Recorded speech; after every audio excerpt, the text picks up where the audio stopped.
has started. 6, 5, 4, 3, 1, 0. We have commit and we have liftoff at 2:13. The Saturn V building up to 7.6 million pounds of thrust. Apollo 13 चंद्रमा पर कदम रखने के लिए America का एक ऐसा मिशन जिससे पूरे अमेरिका को ये उम्मीद थी कि इस मिशन के साथ ही अमेरिका चांद पर वर्चस्व की लड़ाई में खुद को दुनिया में सबसे आगे लाकर खड़ा कर देगा।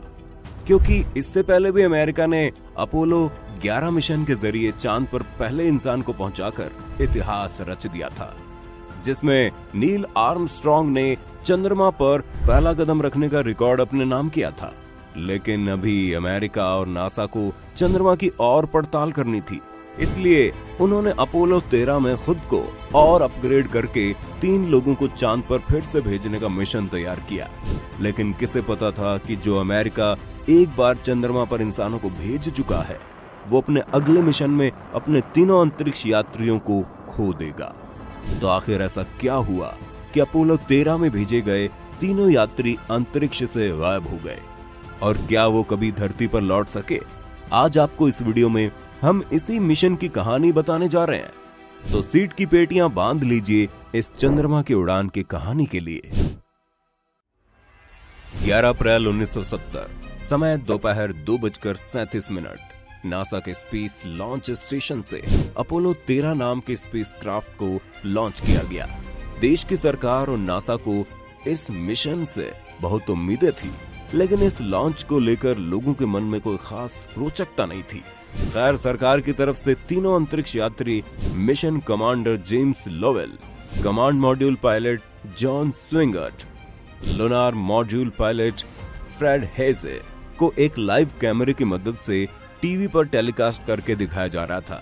लेकिन इसे दिखाना बेकार ही लग रहा था। शायद ही अमेरिका में कोई उस वक्त टीवी पर इन लोगों की साइंटिफिक लेकिन न समझ में आने वाली बोरिंग हरकतों को देख रहा होगा। करीब 50 घंटे का समय बीत चुका था और स्पेसशिप करीब 3,22,000 किलोमीटर की यात्रा कर चुकी थी। सब कुछ काफी स्मूथ चल रहा था। क्रू मेंबर भी अपने में जोक कर रहे थे। तभी 55 घंटे 46 मिनट बाद ऑक्सीजन के एक सिलेंडर के पास ब्लास्ट हो गया।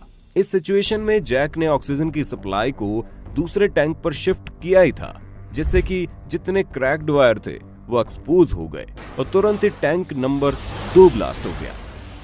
इसी के साथ स्पेसक्राफ्ट का मास्टर अलार्म लाइट और इलेक्ट्रिकल पावर फेलियर की वार्निंग ट्रिगर होने लगी और जेम्स लोवेल को, जो मिशन के कमांडर थे, उन्होंने इस मिशन की सबसे डरा देने वाली बात ह्यूस्टन से मॉनिटर करने वाले कंट्रोल स्टेशन तक पहुंचाया।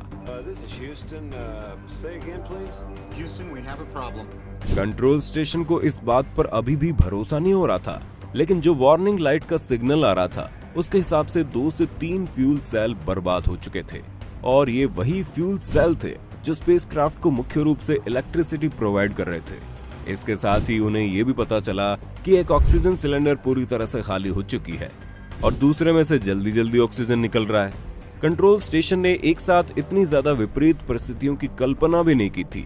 स्पेसक्राफ्ट में इलेक्ट्रिसिटी नहीं थी, ऑक्सीजन कुछ ही घंटों में खत्म होने वाली थी। अब ये तय हो गया था कि वो क्राफ्ट के जिस पार्ट में बैठे हुए हैं वहाँ कार्बन डाइऑक्साइड की मात्रा बढ़ने के कारण उन लोगों का दम घुटने लगेगा। इसलिए कंट्रोल रूम से उन्हें ये कहा गया कि वो स्पेसक्राफ्ट के अगले हिस्से यानी कि लूनार मॉड्यूल में चले जाएं। लूनार मॉड्यूल वही हिस्सा है जो चंद्रमा पर लैंड करता। कंट्रोल रूम की बात को मानते हुए तीनों लूनार मॉड्यूल में शिफ्ट हो गए। किस्मत से वहाँ कुछ ऑक्सीजन भी थी जो सलामत बची हुई थी, लेकिन वहां पर भी तीनों की मौजूदगी के कारण कार्बन डाइऑक्साइड की मात्रा बढ़ती जा रही थी। डर ये भी था कि अगर उनका पैर कहीं गलत जगह पड़ गया तो संभव है ऑक्सीजन की सप्लाई का ट्यूब पंचर हो जाए और ऑक्सीजन लीक करने लगे। अब कंट्रोल रूम को एक चीज क्लियर हो गई थी कि इस कंडीशन में ये स्पेसक्राफ्ट चंद्रमा पर कभी भी लैंड नहीं कर पाएगा। इसलिए अब सारी कैलकुलेशन इसी बात की हो रही थी कि इस क्राफ्ट को कैसे वापस धरती पर लाकर उन तीनों आदमियों की जान कैसे बचाई जाए। इसके लिए उनके पास जो 2 तरीके थे, उसमें एक था कि तीनों कोशिश करें और मेन इंजन के सहारे जितना जल्दी हो सके धरती की तरफ लौट आएं, जिसमें संभव था कि उनका मेन इंजन बुरी तरह से फेल हो जाए और वो हमेशा हमेशा के लिए स्पेस में गायब हो जाए। जो दूसरा ऑप्शन था वो ये था कि वो 1-2 दिन इंतजार करे और जब वो चंद्रमा के थोड़ा और करीब पहुंच जाए तो मून की ग्रेविटी के सहारे ही खुद को फ्लिंग करके वापस धरती की तरफ लौट आए। तीनों ने तय किया कि वो दूसरे ऑप्शन की मदद लेंगे। इसके लिए उन्होंने लूनार मॉड्यूल के सहारे ही चांद के और करीब जाने के बारे में सोचा। जो कंट्रोल रूम की कैलकुलेशन आई थी उस हिसाब से ये क्राफ्ट अगर अपनी स्पीड से चलता तो उसे धरती पर आने में 2 दिन का ज्यादा समय लग सकता था, जिसमें संभव था कि न ऑक्सीजन बचे, न पानी, न खाने को कुछ भी। इसलिए तय किया गया कि मेन इंजन को एक पर्टिकुलर टाइम पर 5 मिनट के लिए चला देंगे, जिससे उनकी वापसी के 1 दिन कम हो जाएंगे और वो चांद की ग्रेविटी के सहारे बिना फ्यूल के भी वापस आ जाएंगे। अब इसके लिए उन तीनों ने इंस्ट्रक्शन कंप्यूटर को छोड़कर बाकी सारे फंक्शन को बंद कर दिया। लेकिन एक दिक्कत यहाँ और भी थी कि अगर वो अपने यूरिन और वेस्टेज को बाहर स्पेस में फेंकते हैं तो संभव है उसके ऊपर लगने वाले रिपल्सिव फोर्स के कारण स्पेस की ट्रैजेक्टरी बदल जाए, और जब सारे कंट्रोल बंद रहेंगे तो स्पेसक्राफ्ट अपना रास्ता भटक जाए और वो धरती पर कभी ना आ सके। इसलिए उन्हें यह इंस्ट्रक्ट किया गया कि वे अपने वेस्टेज बाहर ना फेंके, जिस वजह से उन्होंने पानी पीना भी बंद कर दिया, जिससे उन्हें डिहाइड्रेशन भी होने लगी। और उसके बाद ठंड के कारण एक को बुखार भी आ गया, जिससे बचने के लिए बाकी 2 उसकी बॉडी से चिपक गए। आखिरकार किसी तरह वे उस टाइम पर पहुंचे जब उन्हें यह इंस्ट्रक्ट किया गया कि अब वो 5 मिनट के लिए इंजन बंद कर दे। इसके बाद 3 दिन की असहनीय सर्दी की यात्रा करते हुए तीनों धरती की तरफ बढ़ने लगे। अब उन्होंने इंस्ट्रक्टिव कंप्यूटर को बंद कर दिया था क्योंकि वो बहुत ज्यादा इलेक्ट्रिसिटी ले रहे थे। इस वजह से अब आगे उन्हें अपने आप सारी चीजें कंट्रोल करनी थी। चीजें सही जा रही थी। लूनार मॉड्यूल ने अर्थ के एटमॉस्फेयर में एंटर कर लिया और एंट्री करते ही कंट्रोल रूम से उनके कनेक्शन कट गए। ऐसा ज्यादातर 3 मिनट के लिए होता था, लेकिन जैसे 3 मिनट से ज्यादा का समय हुआ, लोगों की घबराहट बढ़ने लगी। सारी दुनिया आंख गड़ाए उनकी वापसी को देख रही थी। तभी एक आवाज कंट्रोल रूम में आई, ओके जॉय। ये उसी स्पेसक्राफ्ट से आई हुई आवाज थी। इसका मतलब था वो तीनों सही सलामत आ गए हैं। सिग्नल जैसे ही वापस जुड़ा तो ये पता लग गया कि वो सही सलामत अपने पैराशूट की मदद से पैसिफिक ओशियन में उतर गए हैं। इसके बाद उन तीनों को वहां से निकाल लिया गया और उनकी जान बच गई। लेकिन करीब 3 दिन तक उनके बारे में किसी को कोई जानकारी नहीं थी, इसीलिए ये कहा जा रहा था कि वो गायब भी हो सकते हैं।